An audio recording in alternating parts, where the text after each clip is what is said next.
로마서의 이 전반부는 오직 믿음으로만 받는 이 구원, 이 교리에 대해서 강조하며 가르치고 있습니다.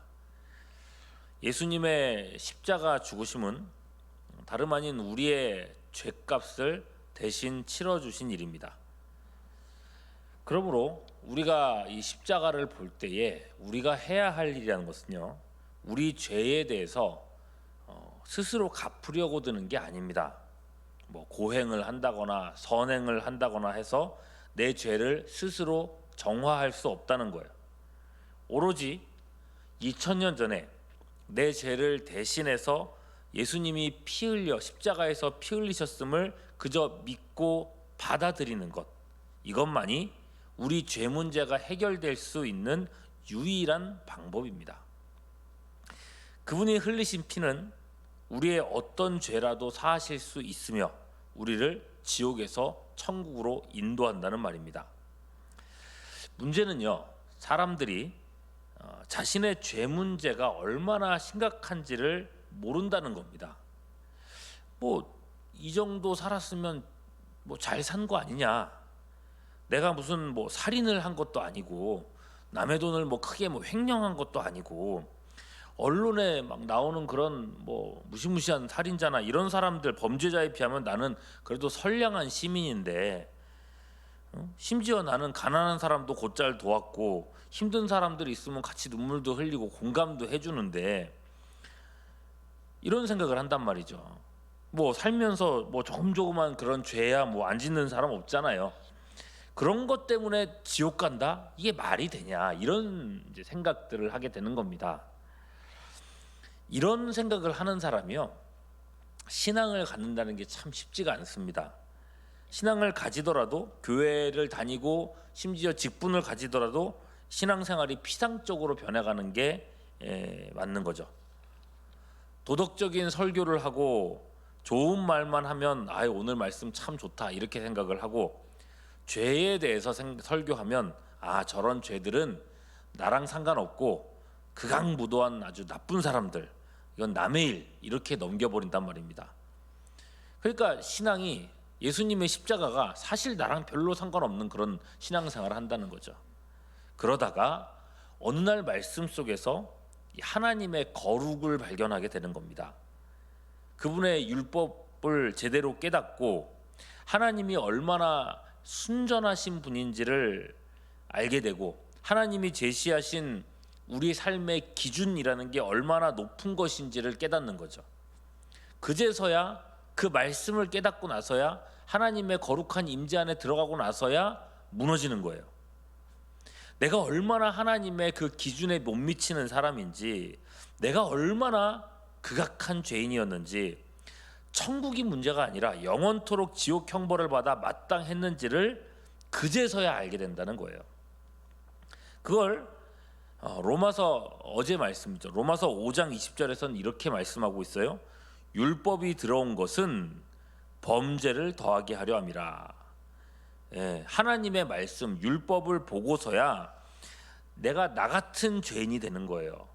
버러지 같은 그런 내가 된, 이런 나라는 이런 고백이 나온다는 겁니다.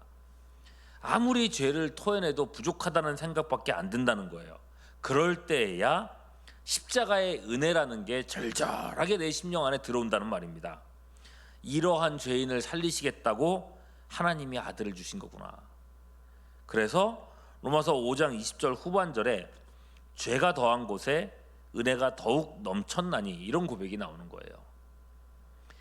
율법이 우리 안에 있는 죄를 심히 죄되게 만들고, 그리고 그토록 큰 죄를 사하시는 보혈의 진가를 그제서야 만난다는 겁니다. 누가 은혜 받는 신앙생활을 하겠습니까? 누가 하나님을 더 사랑하겠습니까? 누가 하나님 나라를 위해서 더 헌신하겠습니까? 누가복음 7장 41절 42절 말씀에 보면요, 이르시되 빚주는 사람에게 빚진 자가 둘이 있어 하나는 500데나리온을 졌고 하나는 50데나리온을 졌는데 갚을 것이 없으므로 둘 다 탕감하여 주었으니 둘 중에 누가 그를 더 사랑하겠느냐, 이렇게 예수님이 물으셨어요. 누가 더 고마워하겠습니까? 누가 더 그 탕감해 준 사람을 사랑하겠어요? 더 많이 탕감받은 사람이죠. 이 답을 들으시고 예수님이 이렇게 말씀하십니다. 누가복음 7장 47절. 이러므로 내가 네게 말하노니 그의 많은 죄가 사하여 줬도다. 이는 그의 사랑함이 많음이라. 사함을 받은 일이 적은 자는 적게 사랑하느니라 라고 말씀하세요. 여러분, 우리 교회 이야기를 잠시 하자면은 이제 여름 사역도 막바지에 이르렀습니다. 교육부서 성경학교 수련회가 잘 마쳤고 오늘로 이제 청년부 수련회가 이제 거의 이제 끝나고 청년들 돌아오면 여름 사역은 끝이 납니다. 교육부서 수련회를 할 때요, 우리가 기도 제목으로 빠지지 않고 제시하는 내용이 교육부서 그 학생들이 예수님을 인격적으로 만나게 해달라는 기도 제목을 항상 내놓습니다. 그럼 여러분, 이게 무슨 뜻일까요? 예수님을 인격적으로 만난다는 건 도대체 어떤 상태인 걸까요? 예수님께서 직접 내 귀에다가 대고 아니면 또 머릿속에 대고 나다라고 말씀이라도 해주시면 그게 인격적으로 만나는 걸까요? 갑자기 마음이 따뜻해지면서 뭔가 편안함이 느껴지면 예수님을 인격적으로 만나는 걸까요? 또는 예수님에 대한 지식을 하나라도 얻는 게 예수님을 인격적으로 만나는 건가? 오히려 여러분, 예수님을 인격적으로 만난다는 건 자신의 죄된 본성을 깊이 깨닫게 되는 것입니다. 내가 얼마나 큰 죄인인지를 알게 되고 스스로에 대해서 좌절하고 자기 자아를 아예 내려놓게 되면서 내가 어찌할꼬 가슴을 치게 되는 것입니다. 왜 그렇게 됩니까? 하나님의 임재, 그 거룩하심 앞에서는 오직 하나밖에 생각이 날 수 없기 때문입니다. 뭐예요? 내 죄라는 거예요. 성경의 인물들이 하나님을 만났을 때, 하나님의 사자를 만났을 때 한결같이 보였던 게 그거예요. 화로다 나여, 망하게 됐구나.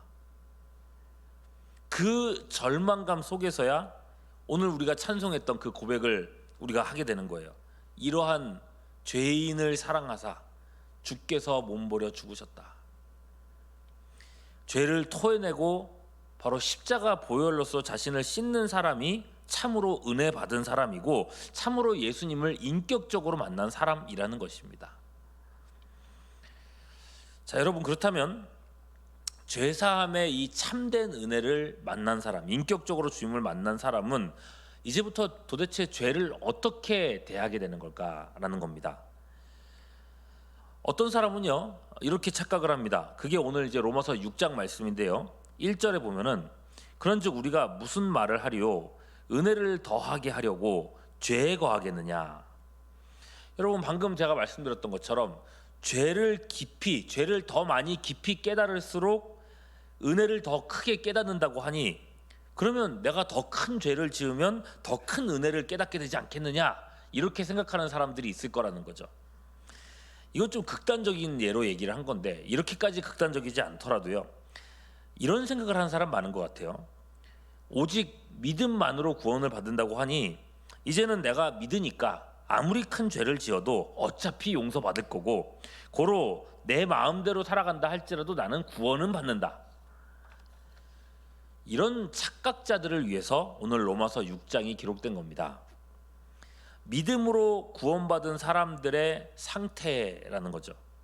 바로 2절 말씀 보시면요, 그럴 수 없다라고 말합니다. 죄에 대하여 죽은 우리가 어찌 그 가운데 더 살리요? 이렇게 말씀하세요. 우리가 죄에 대해서 죽었다라는 거예요. 우리가 믿을 때에 그 일이 일어났다는 거죠. 어떻게 해요? 3절 보시면 무릇 그리스도 예수와 합하여 세례를 받은 우리는 그의 죽으심과 합하여 세례를 받은 줄을 알지 못하느냐. 세례라는 말이 나왔어요. 4절에 또 있죠. 그러므로 우리가 그의 죽으심과 합하여 세례를 받음으로 그와 함께 장사되었으니. 예수께서 우리의 죄를 지시고 십자가에 죽으시지 않았습니까? 이것은요, 우리와 상관없이 2000년 전에 따로 일어난 어떤 사건이 아니라 예수님 안에서 우리 역시도요, 이 죄에 대해서 함께 죽었다는 것입니다. 이걸 5절에서는요, 연합이라는 표현으로 쓰고 있어요. 여러분, 세례라는 이 일을 생각해 보세요. 정확하게 세례는요, 죽음과 부활을 상징합니다. 물속으로 들어가는 것은 죽음이요 그 물에서 다시 나오는 것은 부활이죠. 우리가 예수님을 믿는다면 이제 하나님께서 우리를 보셨을 때에는 죄에 대해서는 이미 예수님과 함께 죽은 자가 된다는 것입니다. 7절 보십시오. 이는 죽은 자가 이미 죽었다는 뜻이에요. 죽은 자가 죄에서 벗어나 의롭다 하심을 얻었습니다. 우리가 의롭다함을 얻은 것은요 죄에서 벗어났기 때문이라는 거예요. 죄에서 벗어난 것은 우리가 죽었기 때문인 거고요. 하나님께서 보시기에 우리는요 이미 죄에서 벗어난 사람들이라는 거예요. 우리가 2000년 전에 죽으시고 부활하신 예수님과 연합해 있기 때문이다. 예수님 안에서 우리는 의롭다 하심을 얻었고 그렇기에 우리는 이미 천국 백성이라는 겁니다. 오늘 지금 우리가 이 세상을 떠난다 할지라도 우리가 눈뜰 곳은 천국밖에 없다는 거예요. 예수님의 구원이 영원하고 흔들리지 않는 것처럼 예수님과 연합한 우리 역시도 우리의 구원도 흔들리지 않습니다. 9절 이는 그리스도께서 죽은 자 가운데서 살아나셨음에 다시 죽지 아니하시고 사망이 다시 그를 주장하지 못할 줄을 알미로다. 여러분 이게 우리의 현실이라는 거예요. 이 사실을 인지하는 것에서부터 실질적인 신앙생활이 시작되는 것입니다. 물론 실생활에서는 내 완악함, 죄성이 여전히 활개를 칩니다. 그럼에도 불구하고 믿는 우리의 실체는 이미 그렇게 하나님 앞에서 변화됐다는 거예요.